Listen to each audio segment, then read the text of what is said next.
Tollywood heroes లో మంచి fit బాడీతో action entertainers కు పర్ఫెక్ట్ గా సూట్ అయ్యే కథానాయకుడు కార్తికేయ. ఈ యంగ్ హీరో నటించిన లేటెస్ట్ మూవీ భజే వాయువేగం. యువి క్రియేషన్స్ వంటి బడా ప్రొడక్షన్ హౌస్ నుంచి ఈ సినిమా వస్తోంది. ఈ చిత్రానికి ప్రశాంత్ రెడ్డి దర్శకత్వం వహించారు.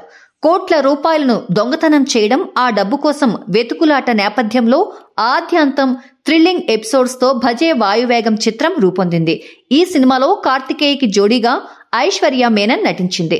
ఇతర కీలక పాత్రల్లో happy days fame Rahul Tyson, Tanikella Bharani, Ravishankar, Sarath Lohithaswa వంటి వారు నటించారు. ప్రచార చిత్రాలతో భజే వాయువేగం సినిమాపై మంచి బజ్ ఏర్పడింది. ఈ సినిమా టీజర్ ను మెగాస్టార్ చిరంజీవి ఆవిష్కరించారు. ఇక ఈ సినిమా ప్రీ రిలీజ్ ఈవెంట్ కు శర్వానంద్ ముఖ్య అతిథిగా హాజరయ్యారు. భజే వాయువేగం చిత్రం తెలుగు రాష్ట్రాలలో దాదాపు 300 స్క్రీన్స్ లో విడుదలవుతుండగా వరల్డ్ వైడ్ గా 400 స్క్రీన్స్ లో రిలీజ్ అవుతోంది. యువి క్రియేషన్స్ వంటి బడా సంస్థ నిర్మించిన ఈ చిత్రాన్ని నైజాంలో మరో అగ్ర నిర్మాణ సంస్థ మైత్రి మూవీ మేకర్స్ విడుదల చేస్తుంది.